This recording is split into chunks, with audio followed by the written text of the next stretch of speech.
వేతాళ కథ. నిబద్ధుడి ఎంపిక. పట్టువదలని విక్రమార్కుడు చెట్టు వద్దకు తిరిగి వెళ్లి చెట్టుపై నుంచి శవాన్ని దించి ఎప్పటిలాగే మౌనంగా శ్మశానం కేసి నడవసాగాడు.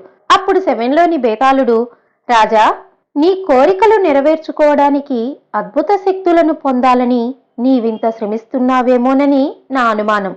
లేదా ఈ ప్రపంచంలో ప్రతి ఒక్కరూ స్వార్థపరులేనని, తమ బాగు తాము చూసుకునేవారని నీవు భావిస్తుండవచ్చు.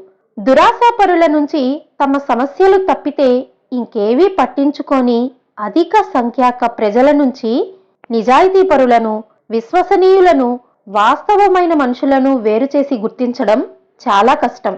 దురాశాపరులలో కూడా అటువంటి నిజాయితీపరులు ఉంటారని నీవు తెలుసుకోవడానికి నీకు ఒక కథ చెబుతాను అంటూ ఇలా చెప్పసాగాడు.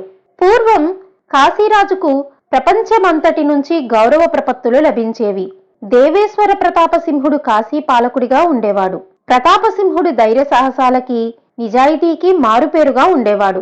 ప్రజల శ్రేయస్సు, సంతోషం కోసం అతను శతవిధాలా పాటుపడేవాడు. కాశీ ప్రజలు కూడా తమ రాజును ఎంతగానో గౌరవించేవారు. రాజ్య పరిపాలనలో సుదీర్ఘ కాలం గడిపిన తర్వాత రాజు కూడా అలసిపోయాడు. ఈ విషయాన్ని అతడు ప్రధానమాత్యుడు చంద్రశేఖర శాస్త్రితో చర్చించాడు. ప్రభు, పాలనా వ్యవహారాలతో మీరు విసిగిపోయారు. మీకు విశ్రాంతి కావాలి.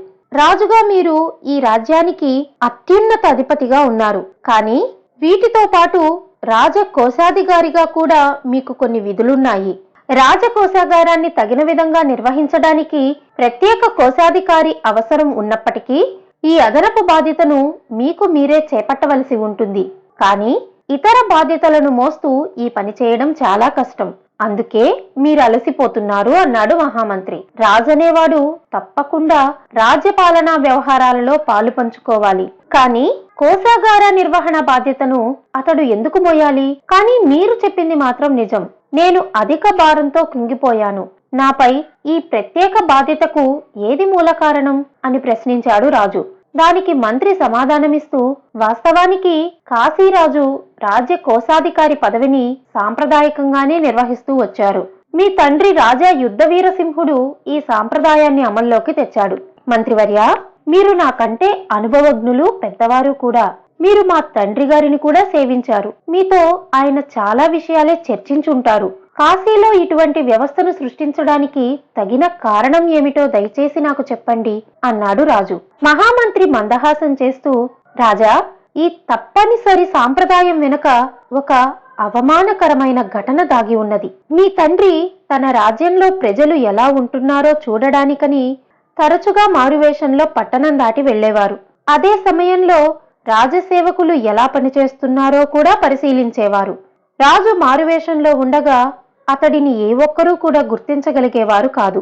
ఆ విధంగా మీ తండ్రి తన రాజ్యంలో జరుగుతున్న ఘటనలన్నింటి పట్ల అప్రమత్తంగా మెలిగేవాడు. రాజు మారువేషంలో వెళ్లేటప్పుడు నేను కూడా ఆయనను అనుసరించేవాడిని. ఒక రాత్రివేళ రాజు నగరాన్ని దాటి వెళ్లారు. మేము ఆ సమయంలో రాచగిడ్డంకిలోకి ప్రవేశించాము. ఆ సమయంలో కోశాగారం లోపల వెలుతురు ఉండడం చూసి ఆశ్చర్యపోయాము. అక్కడ ఎవరో మాటలాడడం కూడా విన్నాము. మేం నిశ్శబ్దంగా అక్కడికి వెళ్లి జరుగుతున్నది చూసి నిర్ఘాంతపోయాము. రాజకోశాధికారి తన సహాయకుడి తోడ్పాటుతో కోశాగారాన్ని కొల్లగొట్టాలని చూస్తున్నాడు. అతడు సాక్ష్యాధారాలతో సహా దొరికిపోయాడు. ఈ ఘటనలో కోశాధికారి తప్పించుకొని పారిపోయాడు. కానీ అతని సహాయకుడు మాత్రం పట్టుబడ్డాడు. రాజు వెంటనే కోశాధికారిని పట్టుకొని రేపటి దినం తన ఆస్థానానికి తీసుకురావాల్సిందని ఆదేశించాడు. ఆ మరుసటి దినం మీ తండ్రి యుద్ధవీరసింహుడు తన ఆస్థానంలోని సహాయకులందర్నీ పిలిపించాడు. జరిగిన నేరం చర్చించారు. కోశాధికారి తీవ్ర తప్పిదం చేశాడని అందరూ అంగీకరించారు. కోశాధికారికి రాజు మరణశిక్ష విధించాడు. అయితే రాజు దయార్థ హృదయుడు. నన్ను కూడా సలహా అడిగాడు. దాంతో తప్పు చేసిన కోశాధికారిని నగర ప్రజలందరి ముందు అవమానించి యావజ్జీవ కారాగార శిక్ష వేయాలని నిర్ణయించాము. కోశాధికారి తన శిక్షను అనుభవిస్తుండగా జబ్బుపడ్డాడు. దాంతో అతడి కథ ముగిసింది. రాజు మాత్రం అప్పటి నుండి చాలా జాగ్రత్తగా ఉండేవాడు. ఆనాటి నుంచి కాశీరాజే స్వయంగా కోశాధికారిగా ఉండాలని నిర్ణయించుకున్నాడు. అలా ఈ సాంప్రదాయం కొనసాగుతూ వచ్చింది. గత చరిత్ర విన్న ప్రతాపసింహుడు, నేను కూడా ఆ నిర్ణయాన్ని ఆమోదిస్తాను, కానీ ఈ అదనపు పనిభారం రాజ్యపాలనపై ప్రభావం చూపుతుంది. ఈ సమస్యకు శాశ్వతమైన పరిష్కారం కావాలి. రాజు ఆదేశానికి విధేయత చూపగల పరిష్కారం. ఇది రాజ్యపాలనను సులభతరం చేయడమే కాకుండా కోశాగారాన్ని సురక్షితంగా ఉంచగలదు కూడా అన్నాడు. శాశ్వత పరిష్కారమా? అయితే అత్యంత నిజాయితీ కలిగిన వ్యక్తికి కోశాగార బాధ్యతను అప్పగించండి. బయట వ్యక్తికి బాధ్యతను అప్పగించడం కంటే మన ఆస్థానంలోని వారి నుంచే ఎవరో ఒకరిని ఈ పనికి మనం ఎంచుకుంటే బాగుంటుందని తన అభిప్రాయాన్ని వ్యక్తం చేశాడు మహామంత్రి. మనం రేపు ఉదయాన్నే ఆస్థానంలో ఈ కొలువుకు తమ పేరు నమోదు చేసుకోవాలంటూ పిలిపిద్దాం. వచ్చిన పత్రాలన్నింటినీ పరిశీలించి ముఖాముఖి మాట్లాడిన తర్వాతే అర్హుడైన వ్యక్తిని ఎన్నుకుందాం. దీనికోసం ఒక ఎంపిక మండలిని ఏర్పాటు చేద్దాం. రాజుగా మీరు ఆ మండలికి నేతృత్వం వహించండి. నేను సేనాధిపతి, రాజవైద్యుడు, రాజగురువు ఈ మండలిలో ఉంటాం అన్నాడు మంత్రి. రాజు దీనికి అంగీకరించాడు. కోశాధికారి పదవి కోసం నమోదు చేసుకోవలసిందని రాజ ప్రకటన వెలువడింది. ఆస్థానంలో ఉన్న 101 మందిలో 100 మంది తమ పేరు నమోదు చేసుకున్నారు. రాజు తీవ్రంగా ఆలోచించాడు. ఈ పదవి అంత ముఖ్యమైనది కాబట్టే దాదాపు అందరూ నమోదు చేసుకున్నారా? తర్వాత అతడు ఎంపిక మండలిని సమావేశపరిచాడు. ఈ పదవికి పేరు నమోదు చేసుకొని ఏకైక అభ్యర్థి పేరు విశాలగుప్తుడు. ఇతడు ఆర్థిక వ్యవహారాల్లో నిపుణుడు. రాజ్య ఆర్థిక విధానాలపై సలహా ఇస్తుంటాడు. అలాగే రాజ్యానికి సంబంధించిన ద్రవ్య వ్యవహారాలకు కూడా బాధ్యత వహిస్తూ ఉంటాడు. సరియైన అర్హత, అనుభవం ఉన్న వ్యక్తి ఈ పదవికి ఎందుకు పేరు నమోదు చేసుకోలేదని ఎంపిక మండలి సభ్యులు ఆశ్చర్యపడ్డారు. ఆస్థానంలో బహిరంగ సభలో మరుసటి దినం అభ్యర్థులను పిలిపించి పరిశీలించాలని నిర్ణయించుకున్నారు. ఆ మరుసటి దినం అభ్యర్థుల గుణగణాల పరిశీలన ప్రారంభమైంది.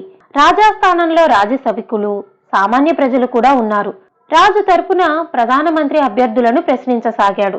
కోశాధికారి పదవికి పేరు నమోదు చేసుకున్న అందరికీ ఒక ప్రశ్న. ఈ పదవికి మీరే తగిన అభ్యర్థి అని ఎందుకు భావిస్తున్నారు?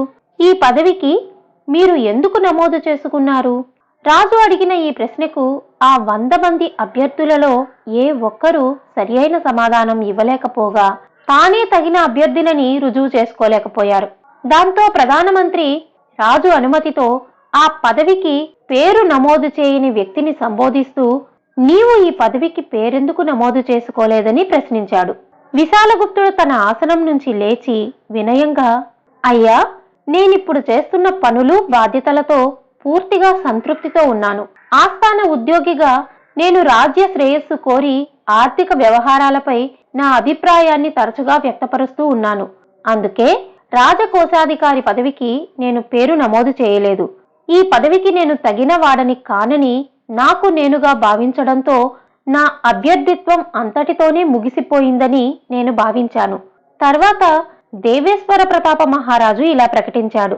గౌరవనీయులైన కాశీపురవాసులారా, కాశీనగర రాజునైన నేను రాజుగా నా విచక్షణ అధికారాన్ని ఉపయోగించి విశాలగుప్తుడిని కాశీ రాజ్య కోశాధికారిగా నియమిస్తున్నాను. ఈ కొత్త పదవికి అనుగుణంగా అతడి జీతభత్యాలు నిర్ణయించాలని ఆదేశిస్తున్నాను. ఆస్థానంలో ఒక్క క్షణం చీమ కుడితే చిటుక్కుమనేంత నిశ్శబ్దం ఆవరించింది. బేతాళుడు ఈ కథ చెప్పి, రాజా, విశాలగుప్తుడిని రాజ్య కోశాధికారి పదవికి ఎందుకు ఎన్నుకున్నట్లు?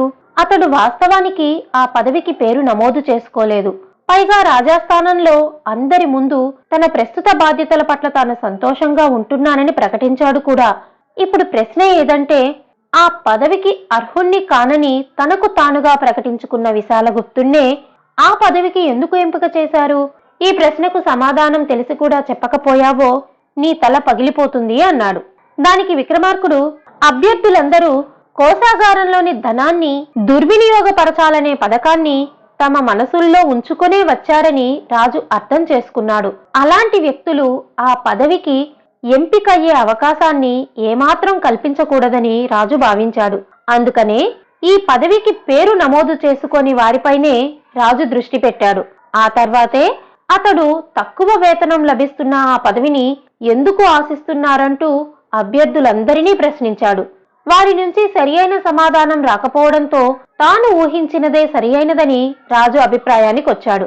ఆ తర్వాత సభలో విశాలగుప్తుడి సమాధానం విన్న రాజు అతడు తన బాధ్యతలతో సంతృప్తి చెందాడని, నిజాయితీపరుడని, దురాశ లేనివాడని గ్రహించాడు. ఆ పదవికి అతడే ఉత్తమమైన అభ్యర్థి అని అప్పటికే తేలిపోయింది. ఈ పరిస్థితిలోనే రాజు సరియైన నిర్ణయం తీసుకోగలిగాడు అన్నాడు. రాజుకు ఈ విధంగా మౌనభంగం కలగగానే బేతాళుడు శవంతో సహా మాయమై తిరిగి చెట్టెక్కాడు. కథ సమాప్తం.